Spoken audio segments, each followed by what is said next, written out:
Hello friends, welcome to more creative. दोस्तों, आज दिनांक 18 दिन शुक्रवार है, वही हिंदी महीना कार्तिक और कृष्ण पक्ष की 10वीं है। तो चलिए शुरू करते हैं आज की बड़ी खबरें। यदि आपको खबरें पसंद आए तो वीडियो को लाइक जरूर करिएगा और आप हमें प्रदेश के किस जिले से देख रहे हैं कमेंट बॉक्स में जरूर बताइएगा। दोस्तों, किसानों के लिए बड़ी खबर है, सहकारी समिति में हुआ है लाखों का फर्जीवाड़ा। दोस्तों, किसानों को पता नहीं चला और किसानों के खाते पे चढ़ गया लोन। दोस्तों, मध्य प्रदेश के छिंदवाड़ा जिले में एक बार फिर बड़ा फर्जीवाड़ा सामने आया है। यहाँ किसानों के नाम पर फर्जी लोन निकाला गया है और किसानों को इसकी भनक भी नहीं लगी। दोस्तों, छिंदवाड़ा जिले की सहकारी समितियों में घोटालों का सिलसिला थमता नजर नहीं आ रहा है। पिछले दिनों जिला मुख्यालय में कोऑपरेटिव बैंक की कृषि शाखा में 8.5 करोड़ रुपए का घोटाला उजागर हुआ है, जिसमें पुलिस ने अपराध भी दर्ज कर लिया है। दोस्तों, छिंदवाड़ा जिले की चंडामेटा भमोड़ी सहकारी समिति में किसानों के नाम से फर्जी लोन जारी करने का मामला सामने आया है। इसके लिए किसानों ने कलेक्ट्रेट कार्यालय पहुंचकर इसकी शिकायत भी दर्ज कराई है। दोस्तों, मामला उजागर होने के बाद सोसाइटी के प्रबंध संचालक ने घर पहुंचकर किसान को लिपिक त्रुटि होने की जानकारी दी, लेकिन आरटीआई के तहत जानकारी निकालने पर लिपि की त्रुटि जैसी कोई भी जानकारी नहीं मिली, अर्थात पूरा घपला हुआ था, जिससे प्रतीत होता है कि चंदामेटा सोसाइटी में लोन स्वीकृति के नाम पर बड़ा खेल चल रहा है। किसान परिवार प्रशासन से मामले की निष्पक्ष जांच कर उचित कार्रवाई की मांग कर रहे हैं। इस प्रकार किसानों के नाम पर करोड़ों रुपए की ठगी, जो कि बहुत ही गंभीर बात है, इसलिए सावधान रहिएगा और सोसाइटियों में जाकर के थोड़ी पूछताछ करते रहें, अन्यथा कौन किसको कब ठग लेगा पता ही नहीं चलेगा।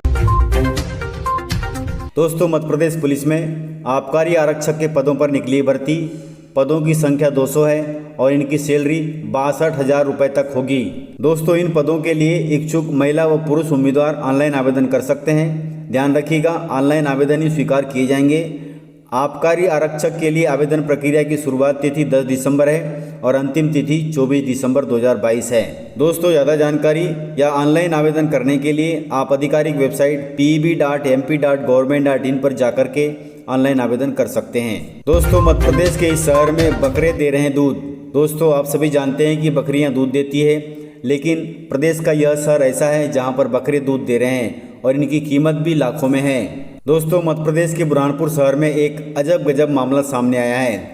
यहाँ राजस्थानी नस्ल के कुछ बकरे दूध दे रहे हैं। ये बकरे पूरे जिले में चर्चा का विषय बने हुए हैं। दोस्तों, बकरों के दूध देने की बात जैसे ही जिले में फैली, वैसे ही इन बकरों को देखने के लिए लोग भागे भागे चले आए। दूर दूर से लोग इन दूध देने वाले बकरों को देखने के लिए आ रहे हैं और ये बकरे पूरे जिले में चर्चा का विषय बन गए हैं। हालांकि डॉक्टरों ने इसे हार्मोन्स चेंज के कारण होने वाली घटना बताया है। वहीं 250 ग्राम तक ये बकरे दूध दे रहे हैं। वहीं इनकी कीमत 50,000 रुपये से लेकर 4 लाख रुपए तक है।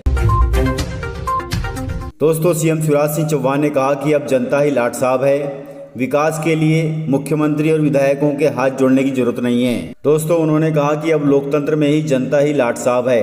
अब जंगल में साहबगिरी नहीं चलेगी।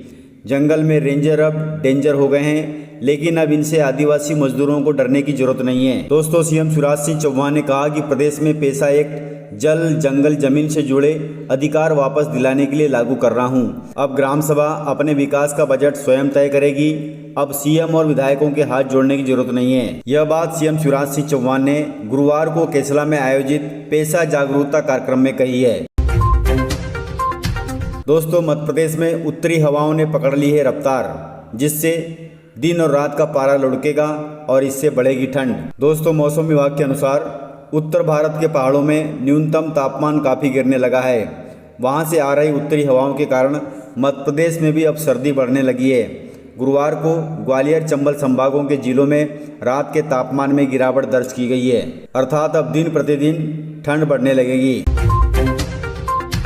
दोस्तों, कमलनाथ जी के खिलाफ अब भाजपा हमलावर हो गई है। चुनाव से पहले अब भाजपा कमलनाथ जी को डाउन करना चाहती है। दोस्तों, पूर्व सीएम कमलनाथ जी द्वारा अपने मंदिर की आकृति वाला केक काटने को लेकर अब सियासत गर्म हो गई है। भाजपा इस मुद्दे पर कमलनाथ जी के खिलाफ लगातार हमलावर है। वहीं सीएम शिवराज सिंह चौहान के बाद इसी सिलसिले में प्रदेश के गृह मंत्री डॉक्टर नरोत्तम मिश्रा ने भी कमलनाथ पर करारा हमला बोला है। दोस्तों, नरोत्तम मिश्रा जी ने कहा कि कमलनाथ जी चुनावी हिंदू हैं और सनातनी होने का दावा करते हैं। उन्होंने भगवान हनुमान के फोटो लगे बर्थडे केक को काटकर हिंदू धर्म की आस्था पर कुठाराघात किया है। इस प्रकार सीएम शिवराज सिंह चौहान के बाद गृह मंत्री और प्रदेश के कई नेता पूर्व सीएम कमलनाथ जी पर हमलावर हैं, ताकि चुनाव से पहले यह मुद्दा बन सके। दोस्तों, मध्य प्रदेश में पढ़ाई का पैटर्न अब बदलने वाला है, इस पर मंथन हो रहा है। ऑनलाइन पढ़ाई एग्जाम पर अब फोकस होगा। खामियों को खोजने के लिए यूएस से बुलाए जा रहे हैं एक्सपर्ट। दोस्तों, कोरोना काल के बाद देश भर में ऑनलाइन पढ़ाई और एग्जाम हुए। वहीं मध्य प्रदेश में ऑनलाइन एजुकेशन में कई प्रयोग भी किए गए। प्राइवेट स्कूलों के साथ साथ सरकारी स्कूलों में भी ऑनलाइन पर ज़्यादा फोकस दिया गया, लेकिन सरकार अब इसे कंटिन्यू करना चाहती है। टीवी से लेकर यूट्यूब, रेडियो और वीडियो के माध्यम से बच्चों को पढ़ाया गया। अब आने वाले समय में मध्य प्रदेश में स्कूल शिक्षा विभाग पढ़ाई का पैटर्न बदलने की ओर कदम बढ़ा रहा है। इसी सिलसिले में गुरुवार को सभी राज्यों के स्कूल एजुकेशन बोर्ड के अधिकारियों के साथ नेपाल, अमेरिका तथा मॉरिशस से भी एजुकेशन एक्सपर्ट बुलाए गए। इस दौरान ऑनलाइन पढ़ाई की खामियों पर विचार कर भविष्य के मॉडल को तैयार करने पर चर्चा की गई। दोस्तों, मध्य प्रदेश में एक और नई पार्टी बनी है। पूर्व आईएएस वरदमूर्ति मिश्रा जी ने एक नई राजनीतिक पार्टी बनाई है। दोस्तों, पिछले 5 महीने पहले सरकारी नौकरी से इस्तीफा देने वाले आईएएस वरदमूर्ति मिश्रा जी ने राजनीति में एंट्री ले ली है। उन्होंने वास्तविक भारत पार्टी अर्थात वाभापा के नाम से नई राजनीति पार्टी बनाई है। वहीं उन्होंने कहा है कि पार्टी अगले साल होने वाले मध्य प्रदेश विधानसभा चुनाव में अपने उम्मीदवार उतारेगी। इस प्रकार प्रदेश में छोटी छोटी पार्टियां कांग्रेस तथा बीजेपी के वोट काटेंगी। दोस्तों, मध्य प्रदेश के कृषि मंत्री कमल पटेल जी ने अपने गृह जिले हरदा में कथा स्थल पर किया भूमि पूजन। दोस्तों, आपको बता दें कि हरदा जिले में 7 से 13 दिसंबर तक श्रीमद् भागवत कथा होगी और इस भागवत कथा के अंतिम दिन 500 कन्याओं का विवाह किया जाएगा। दोस्तों, कृषि मंत्री कमल पटेल के गृह जिले हरदा में सुप्रसिद्ध कथावाचक जया किशोरी जी द्वारा भागवत कथा का वर्णन किया जाएगा।